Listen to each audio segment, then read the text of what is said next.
Inday, ito na yung pagkakataon kasi bakit? Kapag namatay si Digong sa Dahig, na alam naman natin lahat, doon tayo papunta.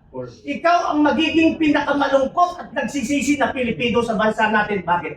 Kung sinunod mo ang tatay mo na tumakbo kang presidente, Yes! hindi na ang tatay mo, hindi na ang susibakan. You owe it to the people. BP Inday, you owe it to the people. Huwag kang magkaroon ng second mistake. Kaya kami nadinindigan ngayon dahil ikaw lang ang constitutional successor. Wala nang iba. Kapag ka hindi kami sumigaw ng constitutional succession, magiging extra constitutional yun. Ayaw namin mangyari. BP Inday, nandito kami, nananawagan, tumayo ka na. On behalf ng mga active military, bakit hindi sila makasuporta? Alam ko sa puso ko, dahil lagi natin silang kinakausap.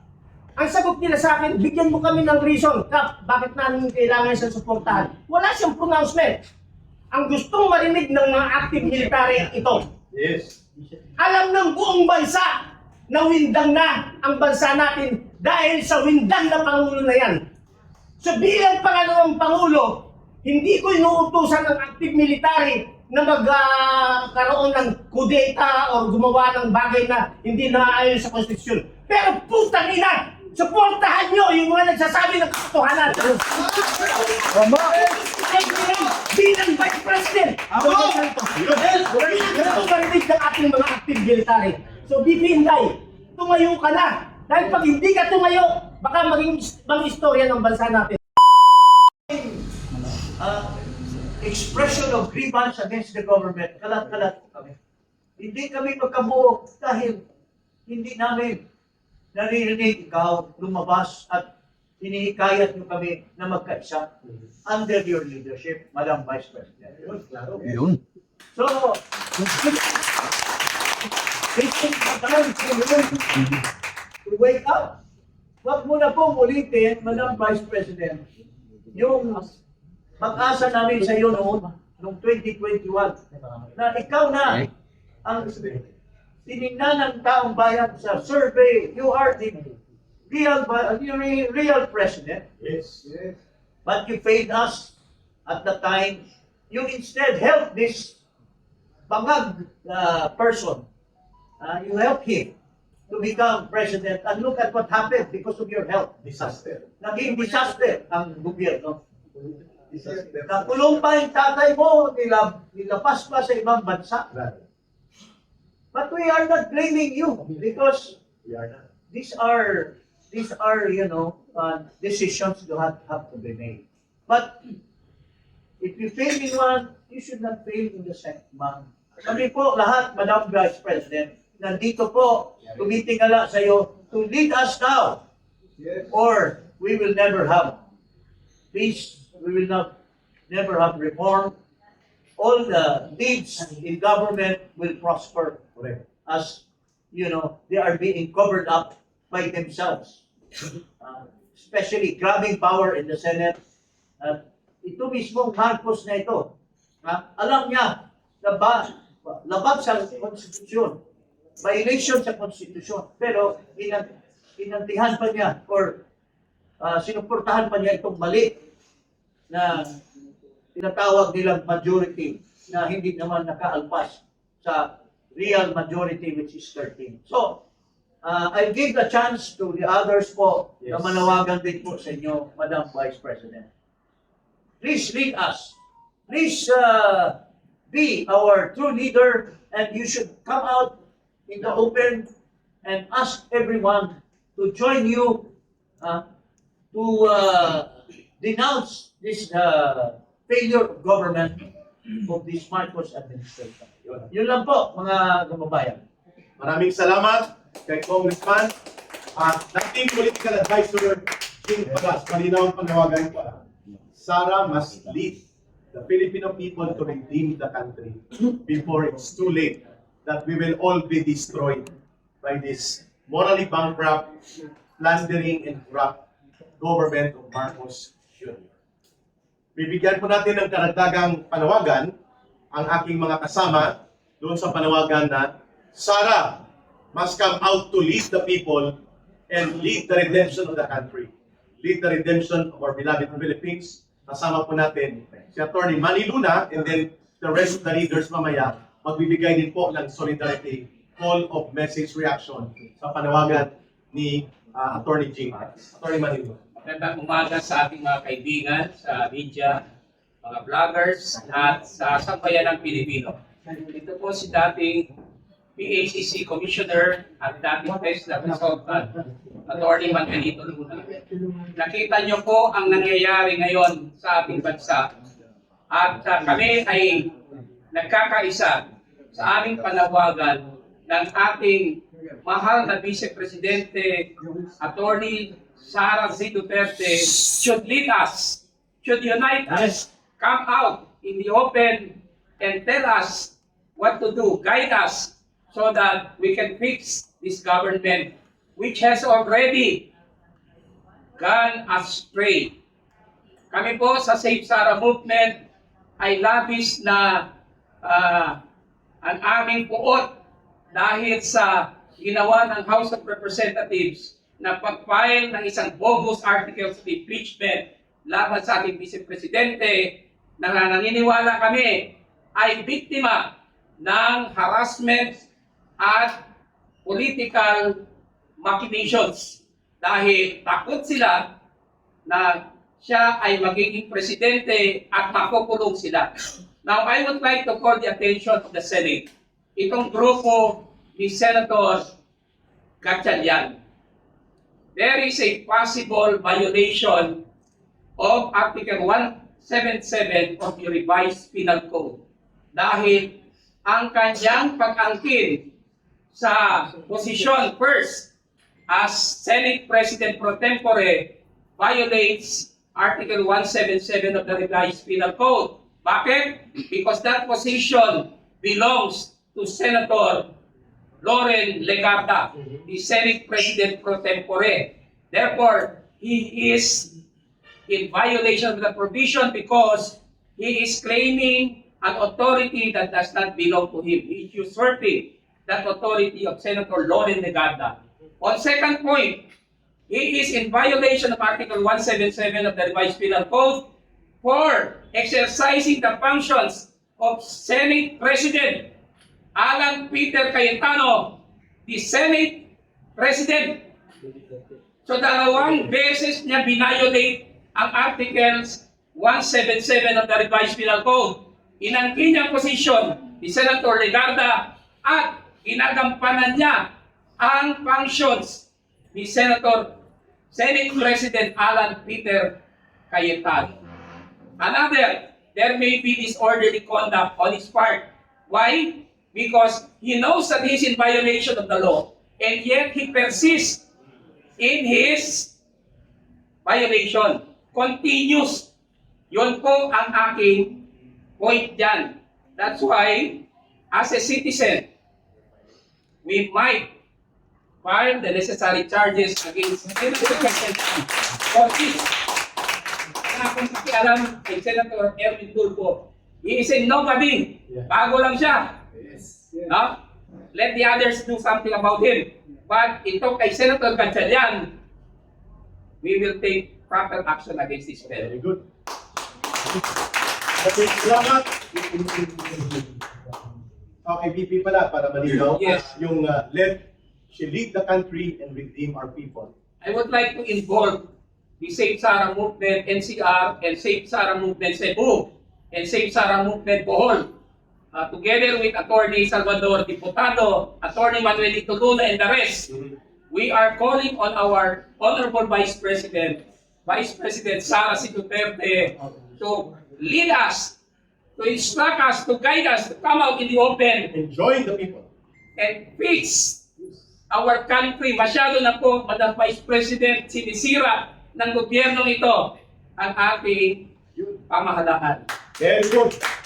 Maraming salamat, Atty. Manny Luna. Malinaw ang panawagan at ito po'y tuloy-tuloy na at ito na ang aming kaninang obligasyon. She may not respond immediately and she may know it voluntarily only on her part, but on our part, it's our obligation to recognize a leader at siyang kinikilala naming mabuti.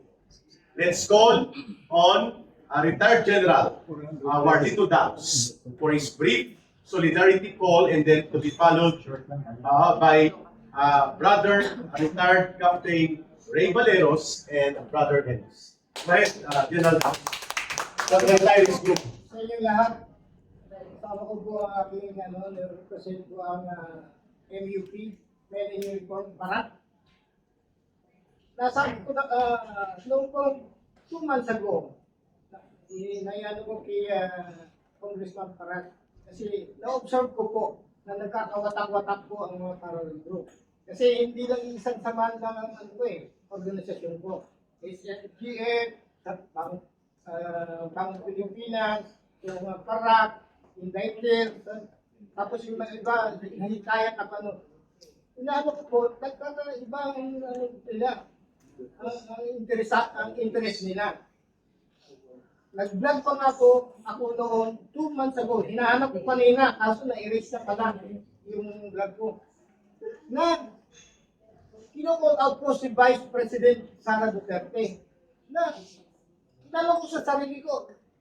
Inano ko po yung wordings ni Senator Benigno Aquino. Am I worth dying for? Kasi lumalabas po ako, tinataya po namin ang buhay namin dito. Lalo kaming mga retired. Tama. Tapos, inano ko rin po, doon sa vlog ko. I am not, Filipino for nothing. Ang inano ko. I'm calling out, dapat lumabas ka, Presidente, Vice President.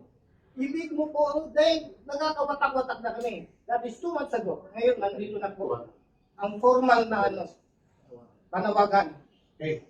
Sana po, Vice President, lumabas ka na. Ayun. Nagmamakawa po kami sa iyo. Lead us, being a true leader. Nasa inyo po ang simpatsya ng sambayan ng Pilipino. Ikaw lang ang pinagkakatiwalaan ngayon. No more, no less. Ayun. You owe to the Filipino people na lead. Hindi ako tumatawag ng revolusyon, Hindi niyo po ang direksyon ng mga sumusuporta sa inyo. Mabuhin natin, i-redeem natin ang dignidad ng isang Pilipino. Ayun. Maraming salamat po. Maraming salamat, Retired General Marlito Daos. From the other group and coalition, ay pakinggan natin ang brief but solid call of reaction and response mula kay dating Navy Captain Ray Valeros ng United People's Initiative. Maraming salamat, Kuya Eric Silis. Sa lahat ng mga miyembro na nandito kay Brother Congjing para sa lahat na nandito. Mabilis lang po ito. BP Inday, ito yung panahon na kailangan lumabas ka na. Ipapaliwanag ko kung bakit. Kapag hindi ikaw ang pinanawagan namin na mag-lead sa amin, magiging extra-constitutional yun. Correct. Kaya kami sa'yo nakaangkla para walang gulo, constitutional siya. Simulan natin sa Supreme Court. Ang Supreme Court hindi makapag-decide. Bakit? Unahin natin TRO ni Bato. Hindi siya makapagbigay ng TRO kasi pag nagbigay ng TRO ang Supreme Court, inamin niya na mali yung ginawa nila kay PRRD. Yun. Ngayon, kung kumampi naman ang Supreme Court doon sa ICC at sa gobyerno, inamin naman ng Supreme Court na failure na ang justice sa bansa natin. So anong gagawin niya? Papatagalin lang niya ang issue. So yun ang stand nila. So hindi tayo pwedeng maghintay ron. Punta tayo sa legislative branch, sa House of Representatives, hindi mo natin kailangan ipaliwanag. Doon nagmula ang kaguluhan. Punta tayo sa Senate, hati ang Senate ngayon. Pumunta tayo sa executive branch, di lalo na. Sila nga yung nagmamando kasabot lahat At kaya tayo lumabas ngayon at direktang nananawagan kay BP dahil ito na lang yung natitirang constitutional Correct. move na pwede namin gawin. Kasi kung hindi kami gagawa nito, hindi kami mananawagan ng sama-sama, magiging extra-constitutional yun. At ayaw natin pumunta tayo ron. Bago ako magtapos, BP Inday, ito na yung pagkakataon kasi bakit? Kapag namatay si Digong sa Dahig, na alam naman natin lahat, doon tayo papunta. Ikaw ang magiging pinakamalungkot at nagsisisi na Pilipino sa bansa natin. Bakit? Kung sinunod mo ang tatay mo na tumakbo kang presidente, Yes! hindi na ang tatay mo, hindi na ang susunod. You owe it to the people. BP Inday, you owe it to the people. Huwag kang magkaroon ng second mistake. Kaya kami natinindigan ngayon dahil ikaw lang ang constitutional successor. Wala nang iba. Kapag ka hindi kami sumigaw ng constitutional succession, magiging extra-constitutional yun. Ayaw namin mangyari. BP Inday, nandito kami na natawagan, tumayo ka na. On behalf ng mga active military, bakit hindi sila makasuporta? Alam ko sa puso ko, dahil lagi natin silang kinakausap. Ang sagot nila sa akin, bigyan mo kami ng reason, Kap, bakit namin kailangan siyang suportahan? Wala siyang pronouncement. Ang gustong marinig ng mga active military ito. Yes. Alam ng buong bansa na windang na ang bansa natin dahil sa windang na Pangulo na yan. So bilang pangalawang Pangulo, hindi ko inuutusan ng active military na magkaroon ng kudeta o gumawa ng bagay na hindi naaayon sa konstitusyon. Pero putang ina! Suportahan nyo yung mga nagsasabi ng katotohanan. Tama. Bilang Vice President. Bilang kaparinig ng ating mga active military. So, BP Inday, tumayo ka na. Dahil pag hindi ka tumayo, baka maging istorya ng bansa natin. Maraming salamat po. Tapang. Ito ay sentimiento mula sa mga retired military and police officers, men and women in uniform. At naririnig po at maririnig yan ng mga nasa aktibo. Hindi kami nag-udyok. Kami po ay naglalahad ng katotohanan that the only constitutional legal succession sa kabulukan ng gobyerno na hindi magiging madugo, mapayapa at nasa legal na batayan ay ang pagpalit kay Marcos ng kanyang constitutional successor, none other than the Vice President. At yan ang tinutulak ng taong bayan. Yan ang itutulak natin sa mapayapang paraan. Kaya pakinggan natin ang Riding Community Sectoral Organization all over the country, kay Brother Renz, sa kanyang pahayag, and then open for question and answer to be led by the panel. Brother Renz, mula naman po sa grupo ng Duterte Riders Support Team, Duterte Riders Support Group, at lahat ng Consolidated Riding Community, please, your statement. Magandang umaga po sa ating lahat. Sa aking mga napakinggan po dito sa aking mga magigiting po na nakasama, marahil parang lahat po kanila lang nasabi. Although, nire-represent ako po, hindi naman po limit sa inyo. Mula po nung nakuha po si Dati Digong last year, March 11, so nagkaroon na po kami nang nakikita niyo po na lumabas sa kalsada ang DRS, which is saan po meron, nandun po ang Duterte Rider Supporters. And then kami rin po yung DRT, under naman po doon kay Founder Moses de Parina ng Cebu. Ang DRS po, kay Kuya Connie, nakasama po sa kanila. Ang inyo naman po ay ang Pangulo po ng Duterte Group Riders Philippines po, yung DGRP. So halos hindi po nagkakalayo lahat ng itinatag. So ngayon po, makataon po ng Riders Philippines po ng buong bansa natin.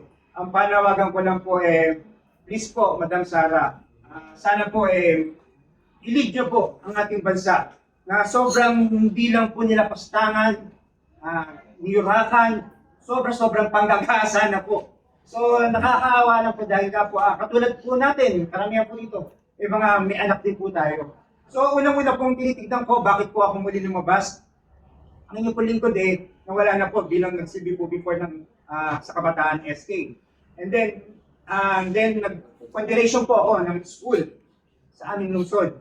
Tapos so ngayon po, kaya ako lumalabas dahil nga po nakikita ko po, kung mapapansin niyo po, ang ating mainstream media po parang lagi ang balita na lang po puro ang sa BP Sara, lahat po, parang kung titignan niyo po, everyday kayo po mga vloggers, di ho ba? Wala na ho din yung merong ginahasa, pinatay, hinulgat ng adik, riding in tandem. Ako po mismo, relative ko, ilang beses so, di ho ba? Inablog na ng... Laging wala na po yung gano'n, kinuhaan ng motor. So kailangan po natin ng peace and order. Kaya po, naaalala ko po lagi kung si Tatay Digong. Kaya kailangan po natin talaga na may mamuno po sa ating legitimate, which is si BP Inday Sara. Yun lamang po. Yun. May I request everybody to please stand up. Congressman Dean, Brother Renz, ito po yung final call namin before the question and answer. Kami po ay nananawagan na ang pinagmumula ng kaguluhan ito ay si Marcos Jr. Siya po ang pasimuno ng sabotahe at kaguluhan sa Senado.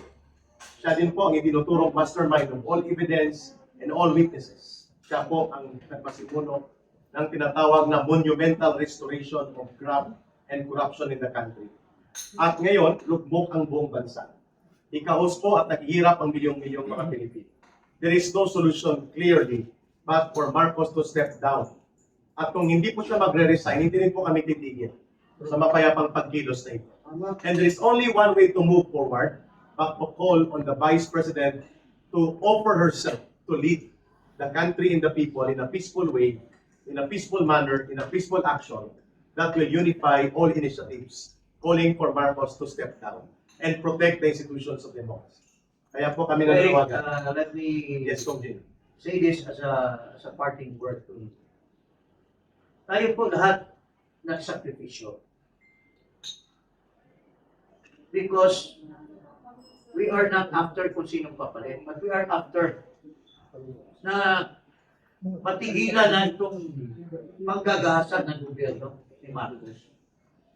Kaya tayo, we have risked our lives, we have said words that may be taken by the government sa kanilang lawfare, yung